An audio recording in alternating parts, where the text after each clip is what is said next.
Hey guys, what's up? It's G and welcome back to another episode kung saan, ano na yung intro ko?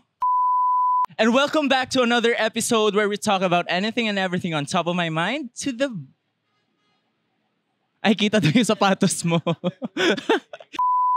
And welcome back to another episode where we talk about anything and everything on top of my mind to the bottom of my heart. This is G on Top.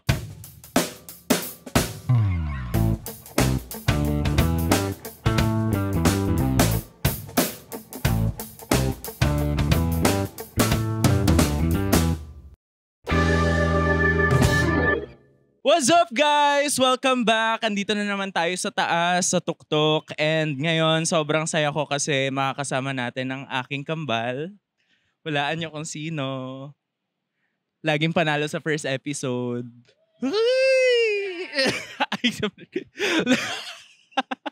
Or no ba? No ba yung ganun? Okay lang. Let us welcome my twin, Kiana! Naka-Gian Bernardino. Uy! Naka-Gian Bernardino siya. Paano yung ginawa mo kanina? Yung intro. Gumagano. O, diba? Naka-swap kami Naka-Gian Bernardino ako today. Oh my God! Alright! Ano talaga? Alright! Yun na nga, partner. So, kumusta naman ang buhay-buhay ngayon? Okay lang. Ang saya dito sa taas. And I have one question. Top ka ba talaga, Gian? Alam mo naman yun, di ba? Ikaw. Top. Oh, Kiana's on we're top. on top right now. Oh my God, darling. Kaya naalala ko nga yung nasabi mo noon. Na? Yung two truths and a lie. So alam kong top ka nga. Okay. Diba? Andyan si Shay. Wala, bahala na kayo dyan. Na muna kayo. Magkukwentuhan lang kami. Musta ka naman? So today is October 2. October 2 today. Oo. Yes. Kumusta ka kagabi? Okay lang ako. Masaya naman. Ay, ano daw. Ayun. Fighting, syempre. Like, hindi naman porket gano'n na nangyari, diba? Okay, pero wag mo na natin pag-usapan. Ano ba yan? Wag mo muna yan. Sorry. Mamaya pang pinali yun na na tanong. Okay. Sige, isa pa. Kumusta ka naman, twin? I'm fine. Uy, ba't ang bilis? Happy muna tayo. Masaya muna. Wala ko talaga ng mga ganyan, te. Okay. Hindi, like, kumusta ka physically? Okay ka naman? Okay naman ako well-rested. physically. Yes, well-rested. Nagpatanggal ako ng wisdom tooth nung matagal na. Okay. So, graduate ako sa antibiotics ko. So, okay. Nasabog. At least, ang dami mo nang grinaduatean. Oo. Parang bumabalik-balik pa rin doon. Last time na nagkita kami ni Twinnie sa rampa. Mm. Tapos yun. Yeah. Bagong labas ka nun. Bagong labas. Talagang first na paglabas ko ng bar, nakita ko agad si Gian. So, pasabog yun. Ayan yung picture. Ito. Yan. Diba? Ang sarap namin. Tapos, before that, yung huli na namin kita is yung minake-upan niya ako, transform niya ako into Gianna with a G. And since then, ibabrag ko na lang, alam ko na napapasok na siya sa bahay ni Kuya. And sobrang proud ako sa kanya noon pa lang. Alam mo yan. Namiss kita. Ako din. So, how was the journey? Ang bilis. Wala pa. Sige. Ano pa tayo? More backwards pa tayo. Okay. So, ano mga nagpapaiyak sa'yo? Joke lang. Hindi. Mas magaan pa muna. Okay. Ano ba nangyayari? Magagaan na topic muna. Okay. So, napag-usapan na natin to before nung mini-make-upan mo ko. Pero like, gusto kong dig deeper. Yes. Okay. So, ayun. You came all the way from CGYYY. Candy City. Yes. And, I want to know yung naging journey mo nung na-discover mong, I wanna be an artist. Ayun, na-discover ko. Actually, dati pa man din, Gian, sa totoong buhay. Talagang I knew right before. Before, after, okay. During. Ano yung, okay. Yeah, before pa lang, parang naramdaman ko na talaga na I was born to perform. Kasi naging coping mechanism ko siya dati nung bagets ako. Pag pag nag-aaway yung parents ko. Mga ganong bagay-bagay, mga negatively things, thoughts, and opinions.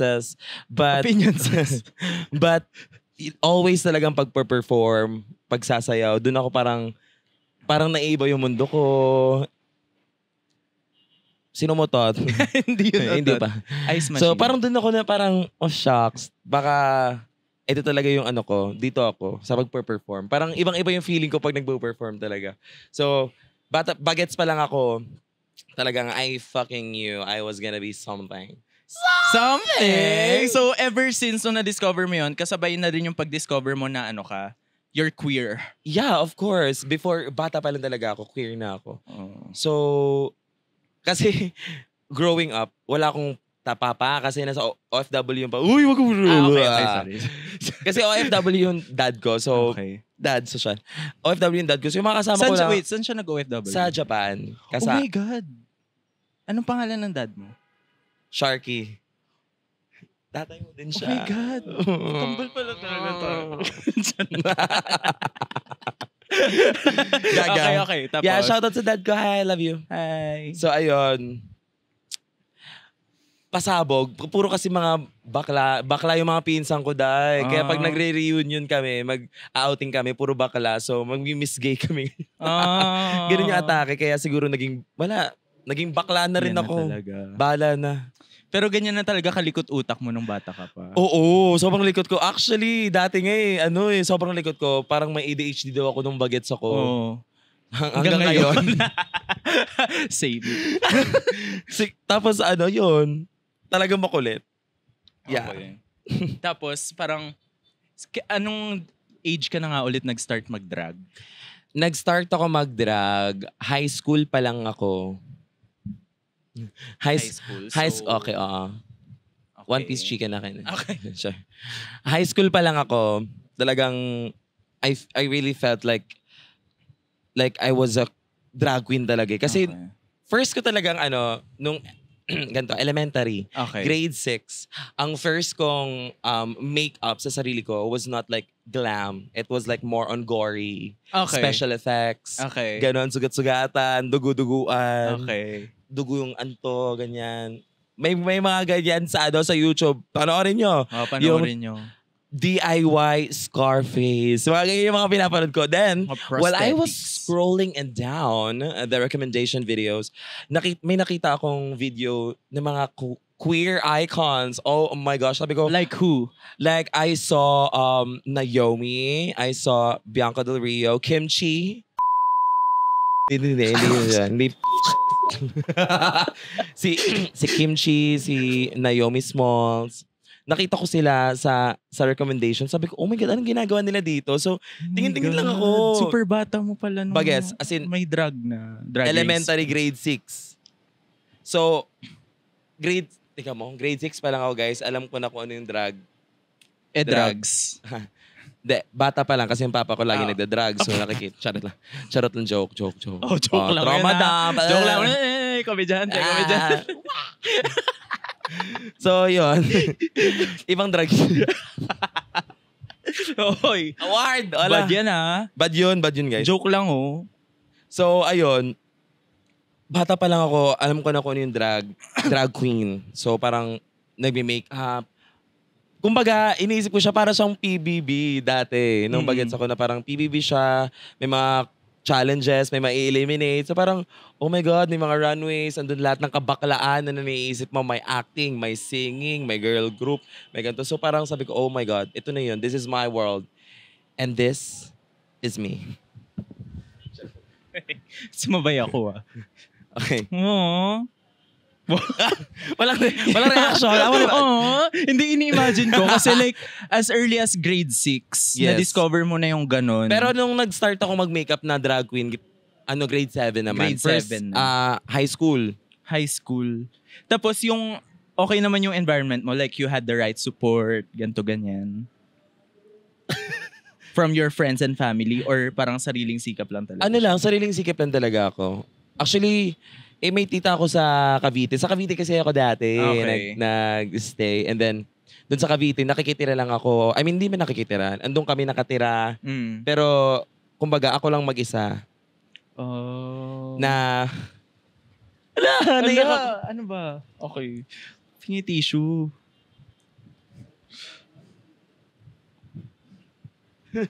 Ano ba yan? Doon ka na. Shaway, ano lo. Ano ba yan? Nakakaloka. Ayoko umiyak nga eh. Sorry. Balik tayo sa papa mo. Wala lang, parang... Lagi ako mag-isa, so... Before. Ano ba yan? Cut muna tayo. Okay, cut muna.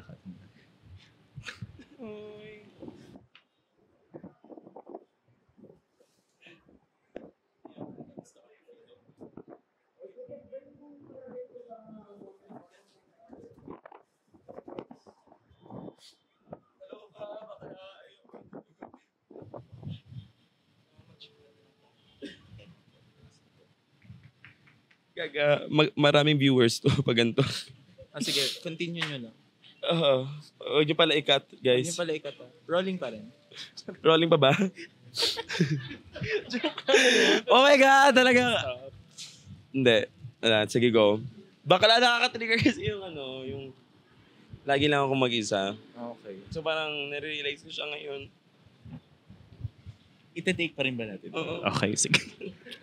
Tatabihan na lang kita para hindi ka na mag-isa. Hindi, pero hanggang ngayon ba nafe-feel mo pa rin yun? Ano? Hanggang ngayon nafe-feel mo pa rin yun?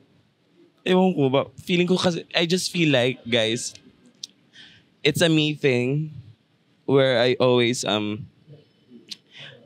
lagi kong pinupush away yung mga tao. And then, kasi feeling ko kasi, mas nasanay ako na mag-isa, so... Right. Parang yun yung coping ko. Pag may nafe-feel ako, may ganito. Mas gusto ko na ako mag-isa kasi nasanay ako na ako lang lagi mag-isa, so... So you tend to push people away. Yeah. Ewan ko ba? So, ayun, yun na nga. Mag-isa lang ako dun sa... mag-isa lang ako dun sa bahay ng tita ko before. Ayun na ako doon. May mga support naman, pero hindi siya yung alam mong support ng magulang na talagang 100%. Siyempre, hindi ko, mga tita ko sila, pero hindi nila ako anak. So, makikita mo yung difference sa pagmamahal.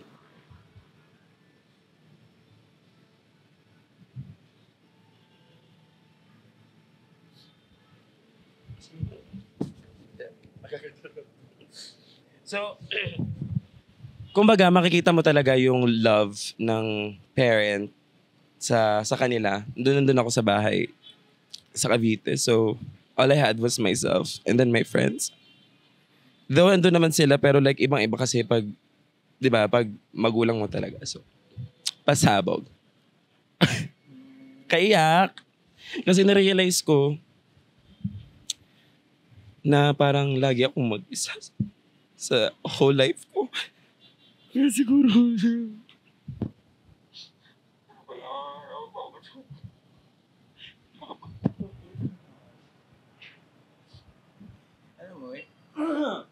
Hindi ako iiyak. So, doon na tayo. Hindi. Sobrang random ko ngayon. Ewan ko kung bakit. Okay. Ang dami kong na-feel the emotions. Dahil pasabog. Oh my gosh. Alam kong bubugong pa rin siya ngayon. Pero like, look at the family you built right now. Of course. And I think we should focus on that kasi yung nagmamatter ngayon. And you're so brave. Kaya mas lalo kitang hinahangaan kasi I can see how tough you are in facing life. And I relate to you so much sa ganong level kasi sobrang raming times na tinatalikuran ako ng mga tao. And ayun. Ikaw ang forever winner ko. Hindi lang sa dragon, di sa buhay din. Okay. Thank you, guys. That's the episode. That's the episode. Palaro. Gusto mo mag-break muna? Oo. Okay. Break live. Alright! Ayan na nga, partner. We're back! Hi! Nag-CR lang saglit. CR saglit. Yeah. So, ayun. We're gonna talk about your drag race journey and how it changed your life. For the good? For the good, yes. Okay. Tell us more about it, partner. Ayan, partner. Talagang pasabog na pasabog ang talagang binigay sa akin ng drag. Especially nung naging Rugirl ako. Kasi nangangarap sobrang punong-puno ng pangarap nung time na yun. Talagang, I want this, I got this is me. So parang pasabog siya. Actually, ano ko talaga, isa sa mga, tawag dito, nag-inspire sa akin, si Hannah Beshi. My sister. Ayun show, nanonood siya. Ayun show. Hindi si Hannah. Okay, hindi siya yan. Oo. Si Hannah Beshi, isa siya sa mga taong like nag-push din sa akin. Parang na-inspire din ako na, oh my gosh, kinaya ni Hannah Beshi. Baka kaya ko din. Ganon. So, doon siya nagsimula, going back. Nung high school ako, ano talaga ako, like, nagme-makeup lang, drag makeup.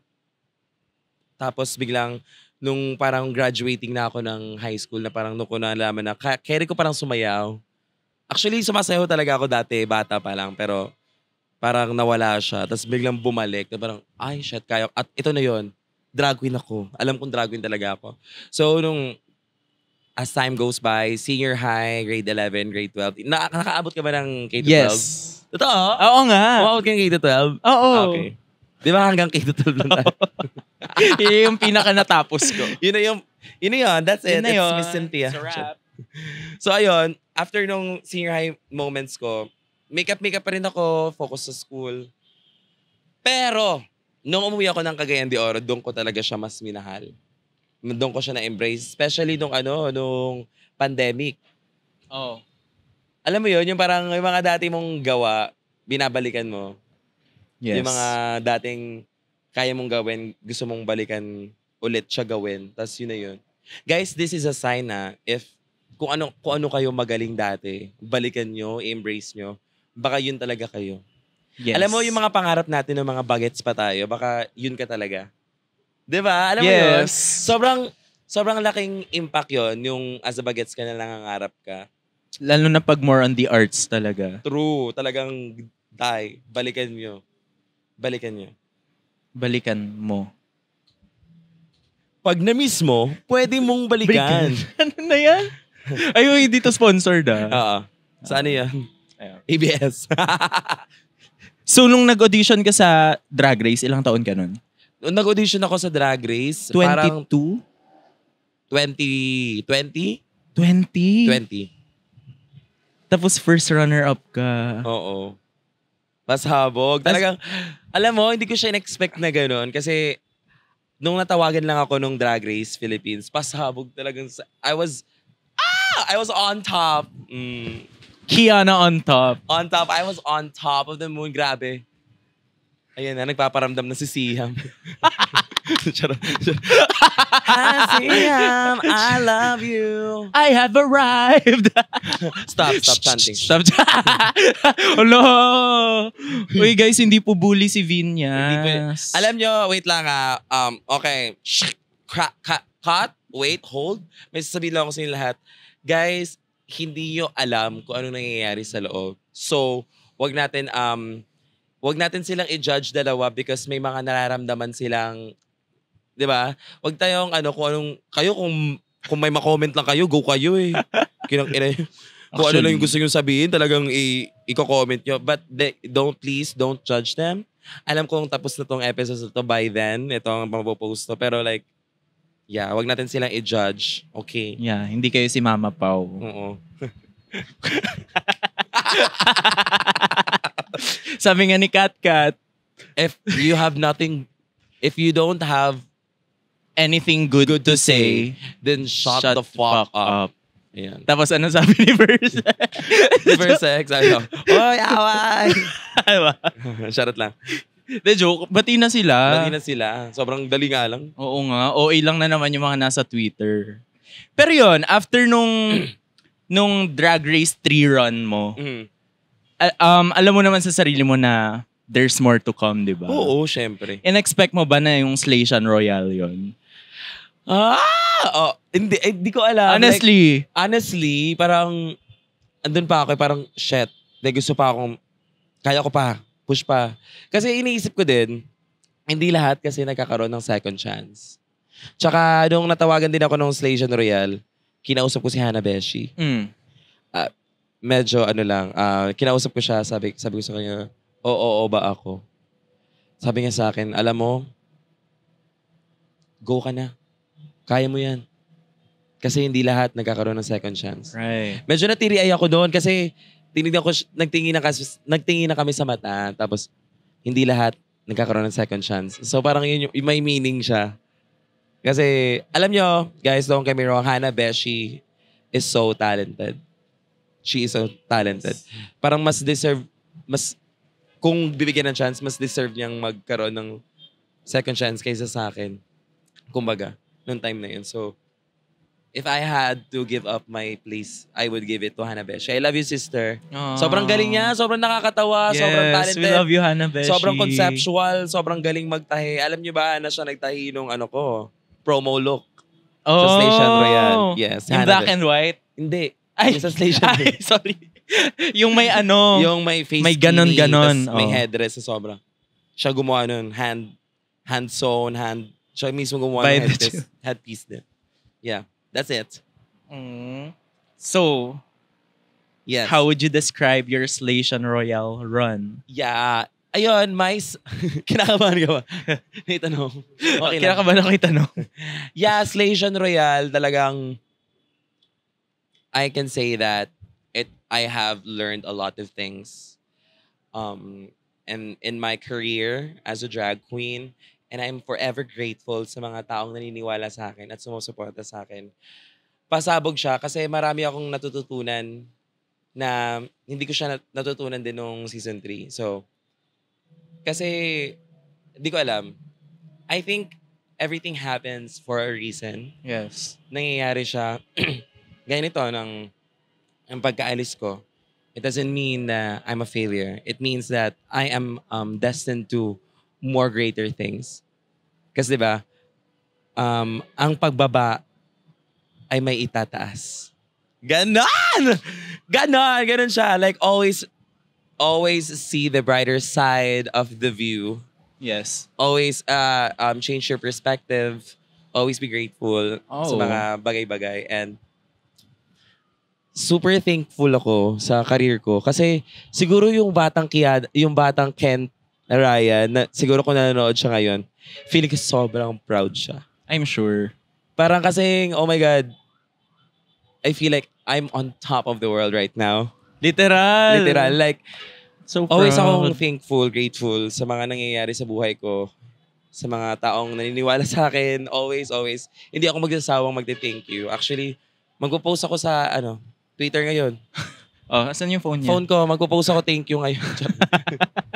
Hindi so, pa. Yeah. Yun lang. Tsaka nakita nila akong nag-grow. Real time. Nakita niyo akong kung ano si Kiana. Yes. Girl, I am serving you the realness up in here. This is real time. This is real life. And I dedicate my own life to the world. To be inspired. To get inspired.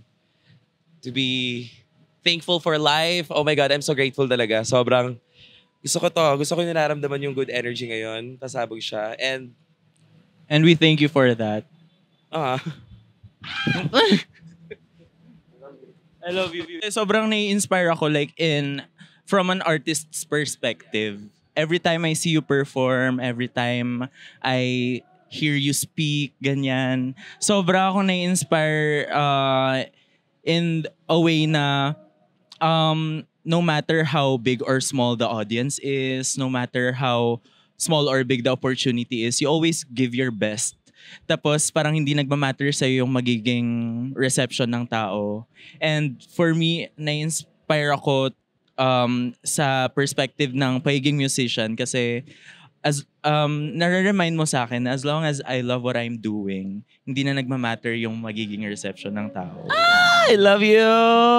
Kaya proud ako kahit anong placement mo. Panalo ka na sa buhay. Kasi sobrang mong pinapahalagaan yung art mo and that's what matters. I love you. Thank you so much. I love you. Thank you so much for coming. Alam ko marami kang pinagdadaanan ngayon, pero ang kailangan lang talaga natin as artists is for us to breathe for a while. But never lose the spark that we have. I love you. I'm so proud of you, my queen. Actually, yun na yung gists namin na. Hindi na namin ulitin. Baka iiyak din ulit kami. Thank you. Tapos na. Thank you. Yay! Thank you. I love you all, guys. Thank you, guys. Palakpakan natin si Kiana. Aking forever queen. Sige, mag-outro na nga ako. Para ikikiss ko na si Kiana. Ayun, once again, guys, it's Kiana and Gianna. Maraming salamat po sa pagsubaybay. And sana mapatuloy po nating suportahan ng aking sister. Alam kong marami pa siya mararating sa buhay. And the fight is not over. Yes. Kung tawagan ako ngayon ulit, oo ako ulit. Oo naman. Oo agad, wala magpapahinga. Si Kiana ka eh. Thank you guys. This has been G on Top and maraming salamat po. Sana abangan nyo po ulit yung next episode namin. Malay nyo, mag-guest ulit siya pero as a title holder, no? Manifest.